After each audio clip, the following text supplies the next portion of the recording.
আলাইকুম ওরহমতুল্লাহি ওয়া বারাকাতুহু। আজকে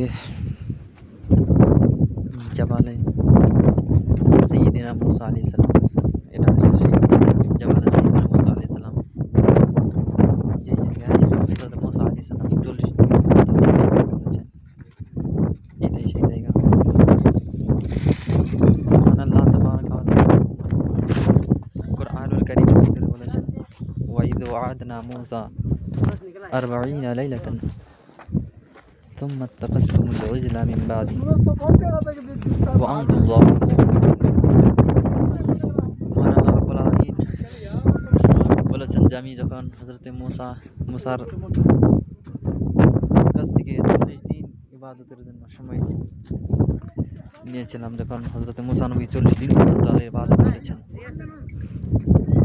তখন এখানে মুসা আলাইহিস সালাতু ওয়াস সালাম আসার কারণে কমে বানি ইসরাইল মুসা আলাইহিস সালাম না থাকার কারণে তেনারা বাছড়া বা অন্যান্য বস্তুর পূজা করা আরম্ভ করে দিয়েছিল। সেই জায়গায়, যে জায়গায় মুসা আলাইহিস সালাম এই জায়গায় সেই 40 দিন ইবাদত করেছেন। অনেক বাতাস এখানে, যার কারণে ভালো করে কথা বলা যাচ্ছে না, ঠান্ডা বরফ দেখেন বরফের কারণে সেই জায়গায় যে মানুষ এসে দোয়া করতেছে এখানে, এটাই সেই জায়গা। এই জায়গায় এসে মুসা আলাইহিস সালাম এই গুহাটার মধ্যে এই জায়গায় 40 দিন পর্যন্ত মুসা আলাইহিস সালাম এখানে দোয়া করতেন। মহান আল্লাহ তাবারাকা ওয়া তাআলা হযরত মুসা আলাইহিস সালামের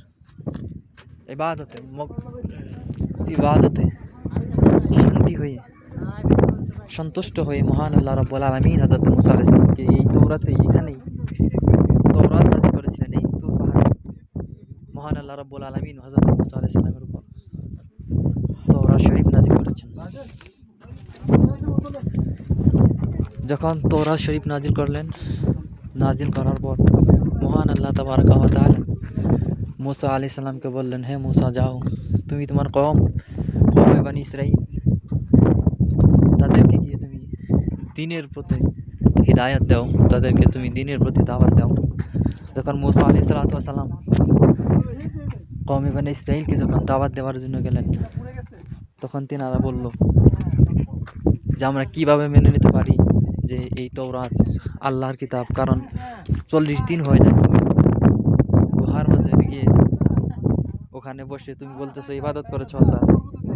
হইতে পারে যে তুমি এখানে 40 দিন বসে বসে হাতে লেখে এই কিতাব আমাদের সম্মুখে নিয়ে এসেছো, আমরা এটা মানতে পারি না যতক্ষণ পর্যন্ত মহান আল্লাহ তাবারাকা ওয়া তাআলা নিজে মুখে স্বয়ং মহান আল্লাহ রাব্বুল আলামিন না বলবে, ততক্ষণ পর্যন্ত আমরা এটা কখনোই মেনে নিতে পারি না যে এটা আল্লাহর কিতাব, আল্লাহর কালাম, আল্লাহর পক্ষ থেকে এটা আসা হয়েছে।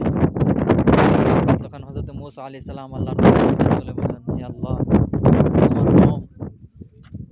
তোমার বান্দাগুলো মানতেছে না এই কিতাব, যে কিতাব তুমি দিয়েছো। ওরা তখনই মানবে যখন তুমি নিজে বলে দিবে যে এই কিতাব তোমার পক্ষ থেকে এসেছে। তুমি একবার ওদেরকে বলে দাও, যাতে করে ওরা সবাই বিশ্বাস করে নেয়। তখন হযরত মুসা আলাইহিস সালামকে আমার আল্লাহ বললেন, হে মুসা, ওদেরকে বলে দাও, ওরা সবাইকে মিলে তোমরা। তখন আল্লাহ রাব্বুল আলামিন হযরত মুসা আলাইহিস সালামকে বলা হইল, হে মুসা, হে মুসা, তোমার কওমদেরকে বলো তাদের মাঝখান থেকে কিছু লোক যেন তুর পাহাড়ে চলে যায়, সেখানে আমি আমার পক্ষ থেকে গায়েবী আওয়াজ দিয়ে তাদেরকে জানিয়ে দিব। সেই জায়গাও এটাই। এই জায়গায় এই সমস্ত 70 জন লোককে নিয়ে হযরত মুসা আলাইহিস সালাম এই কওমে এসেছিলেন। যখন হযরত মুসা আলাইহিস সালাম এই কওমে আসলেন,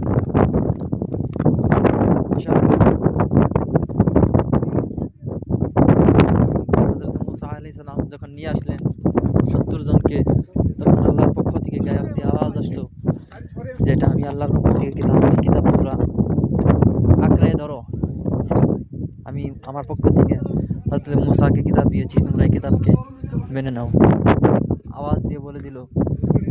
তখন ওই 70 জনের ভিতর থেকে কিছু লোক বলল যে আমরা এটা কিভাবে মেনে নিতে পারি যে এটা আল্লাহরই আওয়াজ, হয়তো তো এরকম হতে পারে যে তুমি এখানে পিছনে রেখে বলতেছো যে এটা আল্লাহর আওয়াজ।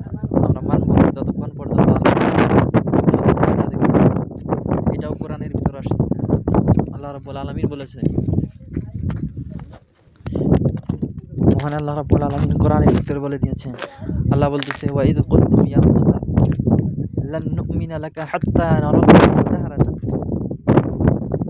ফাআখাযাতকুমুস সাইহাতু ওয়া আনতুম তানজুরুন।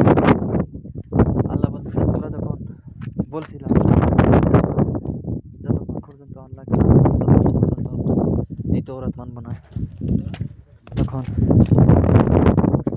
তোমাদেরকে কি আযাব দেওয়া হয়েছিল ওই তুর পাহাড়ে। ওই তুর পাহাড়ের উপরে আযাব দেওয়ার পর সমস্ত মানে ইসরায়েলের 70 জন লোক ধরে এখানে মারা গিয়েছিল। এই সেই পাহাড়, এই পাহাড়, এই জায়গায়। তারপর আল্লাহ রাব্বুল আলামিন এই পাহাড়েই ওই 70 জনকে হযরত মূসা আলাইহিস সালামের দোয়ায়, ঘটনাটি অনেক লম্বা। তখন মূসা আলাইহিস সালাম আল্লাহর কাছে দোয়া করলেন, হে আল্লাহ, আমার কওমে তো আমি তো এখান থেকে নেমে যাওয়ার পরে তাদেরকে মেরে আমি এখান থেকে নেমে এসেছি পাহাড় থেকে। হে আল্লাহ, আমি এই দুষে পড়তে চাই না, তুমি